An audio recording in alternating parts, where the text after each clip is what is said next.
take the hit all at once and pay it right off.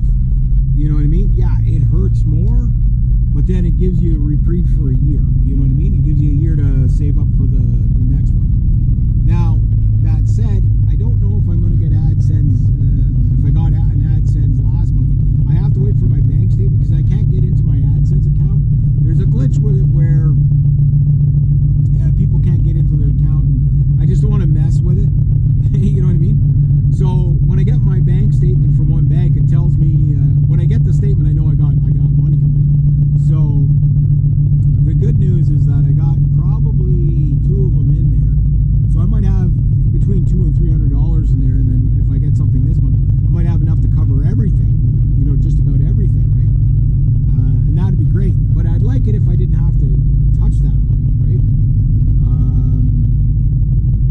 Because it becomes you know, a Murphy fund, so that if something goes wrong, you've got money for it, such as got to do a brake job, right? Like to do my entire brake job right now, if I wanted to do all the brakes and the emergency brake and all that, I mean, I'm looking at about $1,000, right? Maybe more.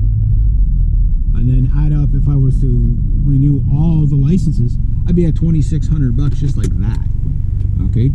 For some people that doesn't sound like a lot, but trust me, for a guy like me, that is a lot when I only typically work 6 months out of the year, 7 if I'm lucky, right? This year I got really lucky, and I pretty much have been working 6 months. I've had work, so January, February, March, where I normally don't have any work, I had work, and I had work in April, pretty good work in April, and for an April, and May and June has so far been good. There's a blue horse in the back of that. I've seen that truck a few times. Big blue horse, driving around, big blue horse in the back of your truck. But the bottom line is that you have to manage this stuff. You know, I'm sure there's a lot of people watching, or well, I don't know if I ever have a lot of people watching, but there's people watching going probably, oh geez, I wish I had that little of bills. It's you know, it's always the case, the more you make, the more you spend. So somebody makes $100,000 a year, probably has like you know, $4,000 of you know, car payments and house payments and, you know, bills. They probably spend that a month. You know what I mean? So you know, like for me, when my income level goes up, my quality of living doesn't go up. I still live within my means. And the way to live within your means was calculated, this is back in the 90s they calculated, it'd be different now, I'm sure. But if you spend more than 26% of your income on cost of living, you were considered in poverty. Imagine that. So if you made $1,000 and you spent $260 on living expenses, you were considered in poverty.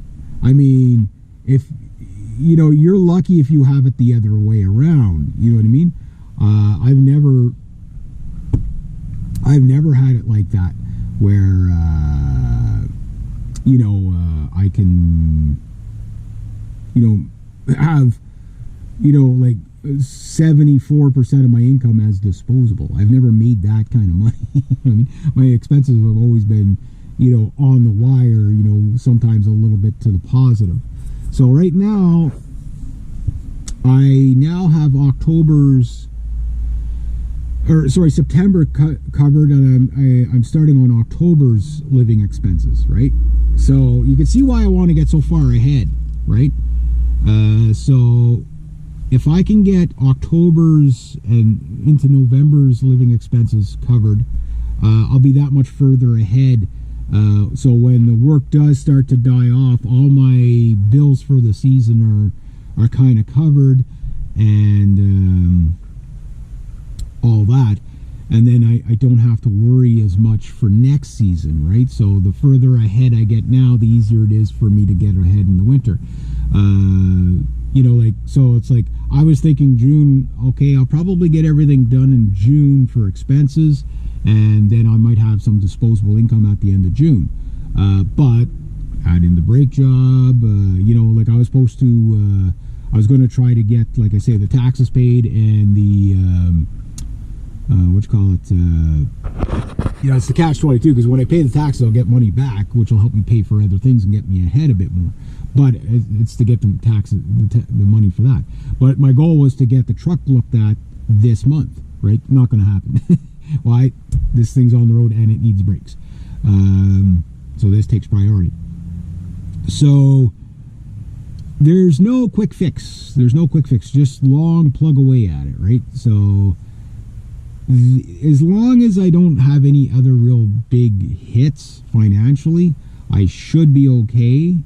And I'm on course to set myself up really well for next year, right? But I'm also on course for like maybe July, having some disposable income to go and, go to a jam night or have a night on the town or something like that. Because I haven't literally gone anywhere, done anything. I think I did once last year. No, it was more than that. No, it was last year. Yeah, when Brutus broke down. No, wait a minute.